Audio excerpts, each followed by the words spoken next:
The Captaincy of Pernambuco in New Lusitania was a hereditary land grant and administrative subdivision of northern Portuguese Brazil during the colonial period from the early 16th century until Brazilian independence. At the time of the independence of Brazil, it became a province of United Kingdom of Portugal. Brazil and the Algarves.Captaincies were originally horizontal tracts of land 50 leagues wide, extending from the Atlantic Ocean to the Torsedillas meridian. At the time of colonial Brazil, the Captaincy of Pernambuco was one of only two prosperous captaincies, thanks to growing sugar cane. At its height, the Captaincy of Pernambuco included the territories of the modern states of Pernambuco, Paraíba, Alagoas, Rio Grande do Norte, Ceará and the western portion of Bahia, having thus its southern border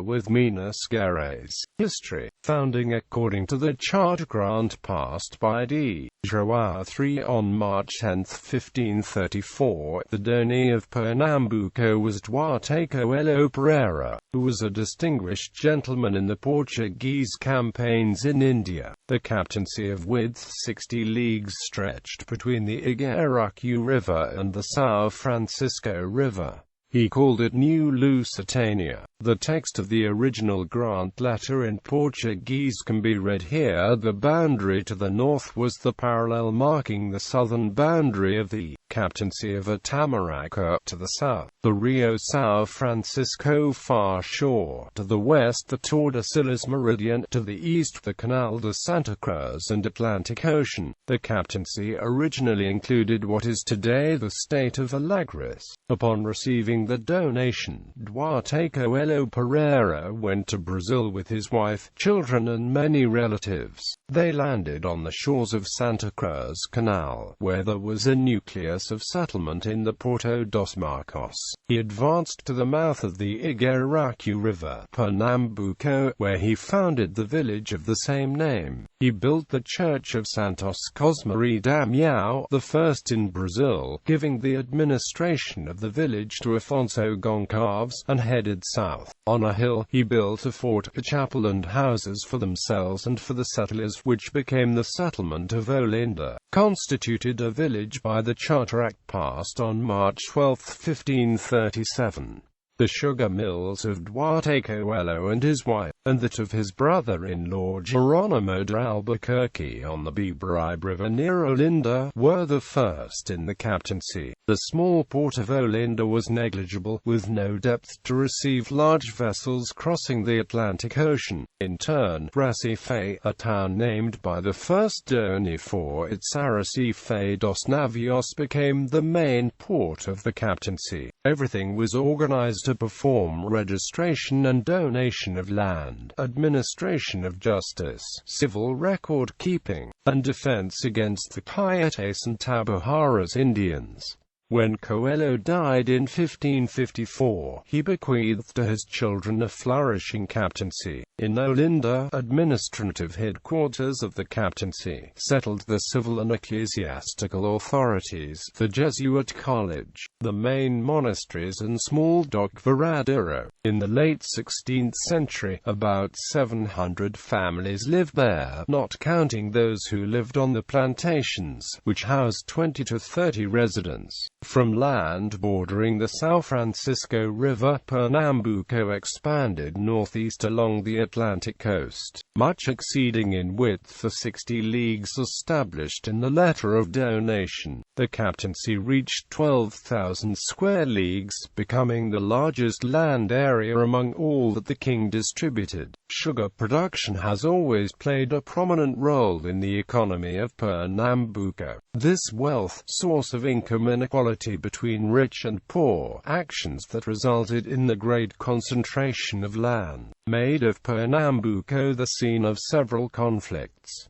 Gold and diamonds. Province of Pernambuco. In 1821, the Captaincy of Pernambuco became the Province of Pernambuco in the Kingdom of Brazil. Its borders have remained relatively unchanged since that time, with the slight change of ceding the south bank of Rio Francisco to Bahia. Administrative evolution. Pernambuco. In 1799 it was divided into the provinces of Pernambuco, Ceará, Rio Grande do Norte, and Paraíba. In 1817 it was divided again into Algarves and Pernambuco. It was governed by donatarios until 1576, when it began to employ capitis mors appointed by the donatarios.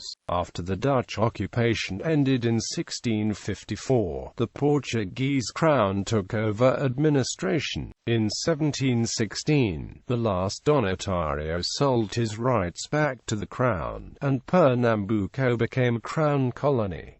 1535 Donataria Nova Lusitania. 1575 renamed Captaincy of Pernambuco.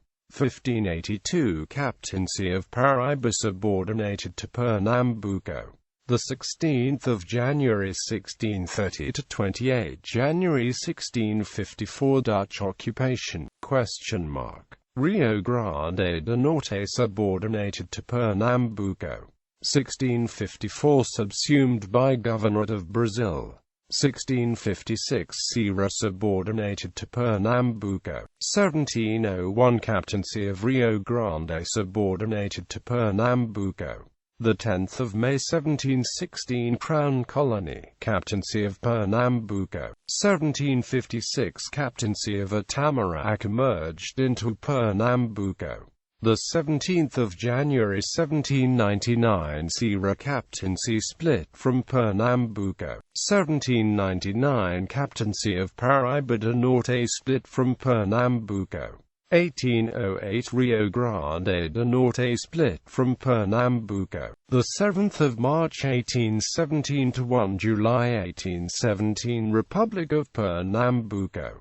The 16th of September 1817 Algarves Captaincy split from Pernambuco. The 28th of February 1821 Province of United Kingdom of Portugal, Brazil and the Algarves.